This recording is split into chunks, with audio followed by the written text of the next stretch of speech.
Assalamualaikum warahmatullahi wabarakatuh. Kami dari kelompok 1 Sistem Pengendalian Manajemen C akan mempresentasikan materi terkait perencanaan dan penganggaran. Next slide. Adapun anggota dari kelompok kami yang pertama ada Mira Sari, yang kedua ada Faiza Sofia Larasati, yang ketiga ada Ken Karunia Medan, yang keempat ada Estin Zawaulia, yang kelima ada Aurelia Tiara Cynthia, yang keenam ada Ais sendiri Van Kamarani, dan yang terakhir ada Fidelis Blessing. Next slide. Baik, untuk materi pertama akan disampaikan oleh rekan saya. Baik, pertama di sini saya Ketkana Megan akan menjelaskan mengenai tujuan perencanaan dan penganggaran. Sistem perencanaan dan penganggaran memiliki 4 tujuan utama. Yang pertama adalah perencanaan, dalam hal ini pengambilan keputusan dilakukan di awal. Untuk membentuk pengendalian tindakan yang ampuh, memaksa manajer untuk mengusulkan rencana tindakan ketika berpikir mengenai masa depan, perhatikan proses bisnis, serta kendala sumber daya dan resiko.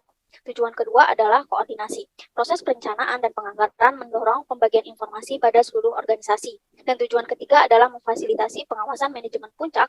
Pengawasan terjadi dalam bentuk kajian pratindakan sebagai rencana yang telah dinilai, didiskusikan, dan diterima pada saat tingkat keberhasilan lebih tinggi dalam organisasi sebelum tindakan diambil. Dan tujuan akhirnya adalah motivasi. Rencana dan anggaran menjadi target yang mempengaruhi motivasi manajer karena target dihubungkan dengan evaluasi kinerja dan pada gilirannya berhubungan dengan berbagai imbalan organisasi. Materi selanjutnya akan disampaikan oleh rekan saya.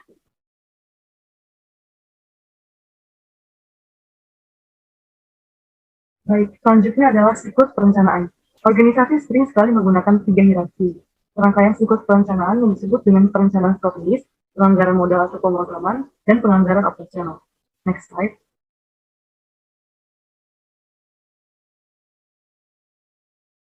Yang pertama adalah perencanaan strategis.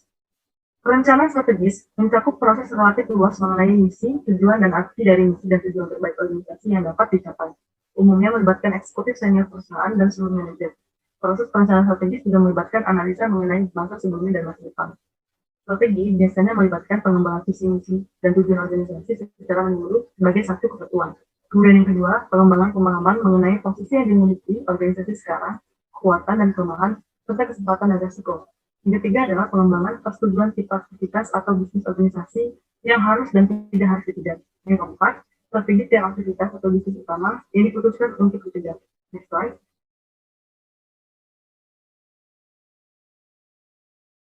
Selanjutnya, pelanggaran modal.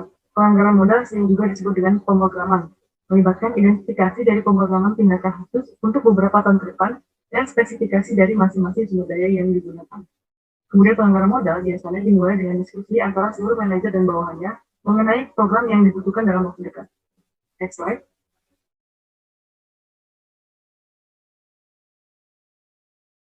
Pelanggaran operasional. Pelanggaran operasional disebut juga pelanggaran jangka pendek. Pelanggaran ini melibatkan persiapan rencana keuangan jangka pendek, sebuah anggaran, dan biasanya untuk tahun fiskal sebelumnya. Dalam pelanggaran, penekanan dilakukan atas dasar kuantitatif khususnya keuangan. Materi selanjutnya akan disampaikan oleh rekan saya. Baik, selanjutnya adalah materi mengenai penentuan target. Target kinerja merupakan salah satu hal yang dapat menstimulus karyawan berkompetisi. Anggaran adalah target kerja di mana anggaran dan target kinerja saling berkaitan dalam hal mengevaluasi dan memberikan insentif kepada karyawan. Target penganggaran merupakan hal yang umum dalam keuangan, biasanya dinyatakan pada tahun fiskal atau dasar tahunan, dan menyesuaikan dengan struktur pusat pertanggungjawaban perusahaan. 3. Target berbasis modal historis dan negosiasi. Target berbasis modal diturunkan dari prediksi kinerja memungkinkan dalam rangkaian periode pengukuran, target historis diturunkan dari prediksi kinerja, target kinerja dinegosiasikan antara hierarki lebih tinggi dengan bawahan. Target tetap versus target fleksibel. Untuk target tetap tidak berubah selama periode waktu yang diberikan.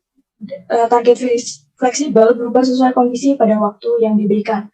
Target internal versus target eksternal dalam proses perencanaan dan penganggaran biasanya akan melibatkan pendekatan target yang berfokus pada internal perusahaan, di mana manajer akan memperhatikan aktivitas dalam organisasinya untuk melakukan perbaikan terus-menerus.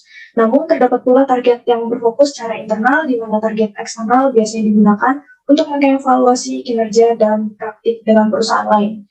Bagian selanjutnya akan dijelaskan oleh rekan saya. Baik, selanjutnya kita membahas mengenai penetapan target kinerja keuangan umum. Masalah penentuan target kinerja keuangan adalah seberapa menantangkah penetapan target tersebut. Di sini dapat kita lihat grafik hubungan antara pencapaian target kinerja dan motivasi dari kinerja itu tersebut. Dapat kita lihat di sini ketika pencapaian targetnya mudah, itu akan membuat motivasinya akan semakin turun. Dan ketika pencapaian targetnya pada titik A atau diperketat lagi, motivasi dan kinerjanya juga akan semakin meningkat. Namun ketika pencapaian target itu mustahil dilakukan, motivasi juga akan turun. Oke, next slide. Baik, selanjutnya ada anggaran yang tinggi, pencapaiannya memiliki beberapa keunggulan. Yang pertama ada meningkatnya komitmen manajer. Tingginya target anggaran dicapai ini meningkatkan komitmen manajer untuk mencapai target seperti yang dibahas pada grafik sebelumnya. Ketika target anggaran itu tinggi, juga akan meningkatkan komitmen manajer untuk mencapai target itu juga. Yang kedua ada perlindungan terhadap proyeksi yang meyakinkan. Tingginya target anggaran dicapai, melindungi organisasi terhadap biaya dan proyeksi pendapatan yang meyakinkan. Karena manajer itu akan dipaksa untuk mendapatkan sumber daya alam, sumber daya dalam mengantisipasi tingkat pendapatan yang mungkin tidak akan terjadi pada masa yang akan datang, sehingga proyeksi yang meyakinkan itu dapat lebih dilindungi. Yang ketiga ada pencapaian tertinggi manajer. Target anggaran tinggi yang tercapai memotivasi atau bahkan membuat manajer ini merasa seperti pemenang, sehingga di sini secara psikologis juga ketika target anggarannya ditetapkan tinggi akan membuat pencapaian tertinggi manajer. Baik, selanjutnya akan saya serahkan pada rekan saya. Baik, untuk yang selanjutnya adalah mengenai pengurangan biaya intervensi. Nah, kalau sebagian perusahaan itu biasanya menggunakan filosofi manajemen pengecualian, yang mana intervensi manajer tingkat tinggi dalam urusan bawahan mereka hanya terjadi ketika ada penyimpangan yang tidak diinginkan dari sinyal anggaran yang dibutuhkan.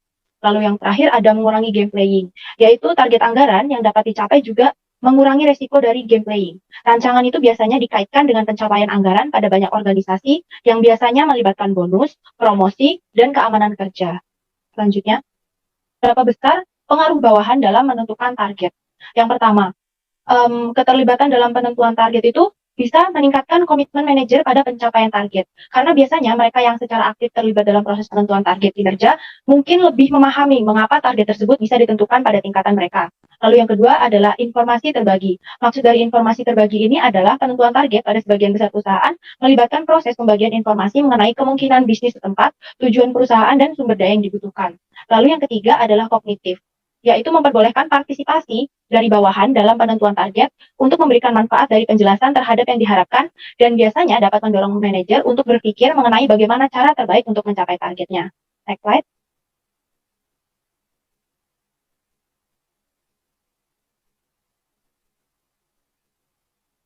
Lalu terdapat pula proses penentuan target dengan top-down.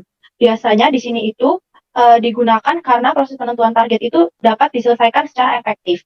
Langkah yang pertama itu target atau manajemen itu memiliki pengetahuan yang mencukupi dari prospek bisnis entitas mereka dan masalah untuk menentukan target kinerja yang menantang. Lalu yang kedua, manajer tingkat tinggi memiliki informasi untuk evaluasi kinerja. Lalu yang ketiga, manajer tingkat bawah tidak memahami penganggaran. Dan yang terakhir adalah manajer bawah berpikir bahwa ada batasan disfungsional secara historis. Untuk selanjutnya akan dijelaskan oleh rekan saya. Selanjutnya, di sini saya akan menjelaskan mengenai praktik perencanaan dan penganggaran serta kritik yang ada. Pada beberapa tahun terakhir, sesungguhnya ada serangkaian kritik untuk proses perencanaan dan penganggaran, termasuk diantaranya adalah sebagai berikut. Yang pertama, proses perencanaan dan penganggaran penuh dengan politik dan game playing. Lalu yang kedua, hanya menghasilkan peningkatan pemikiran, sedikit modifikasi untuk persiapan rencana, dan anggaran dalam periode terdahulu, dan tidak responsif terhadap tantangan hari ini ketika ekonomi bergerak dengan sangat cepat. Yang ketiga, yaitu memusatkan kekuatan dalam organisasi dan melumpuhkan inisiatif. Yang keempat, memisahkan perencanaan atau pemikiran dan eksekusi. Dan yang terakhir adalah menyebabkan terlalu banyak biaya untuk manfaat yang terlalu sedikit. Materi selanjutnya akan disampaikan oleh rekan saya. Baiklah, untuk yang selanjutnya kita akan membahas bagaimana studi kasus yang terjadi pada Citibank. Kasus ini bermula pada November 1983, di mana Melly Mistry, seorang manajer wilayah Citibank untuk Indonesia, dihadapkan dengan situasi yang sulit. Manajer Citibank tersebut diminta untuk meningkatkan target keuntungan setelah pajak menjadi $4 juta untuk divisi Asia Tenggara pada tahun 1984. Tindakan yang diambil salah satunya adalah dengan mengurangi partisipasi Citibank dalam memberikan pinjaman kepada pemerintah atau perusahaan swasta. karena tingkat pengembalian pinjaman ini jauh lebih rendah daripada yang diperoleh dari sisa portofolio. Selain itu, kemungkinan lainnya adalah dengan meningkatkan jumlah uang yang dipinjamkan di Indonesia dengan semua kenaikan yang terjadi di perusahaan komersial. Next slide. Baik, yang selanjutnya adalah beberapa kegiatan Citibank. Di antaranya itu terdapat 3 unit bisnis utama, yaitu yang pertama adalah perbankan untuk institusi, yang kedua adalah perbankan individu, dan yang ketiga adalah kelompok pasar modal.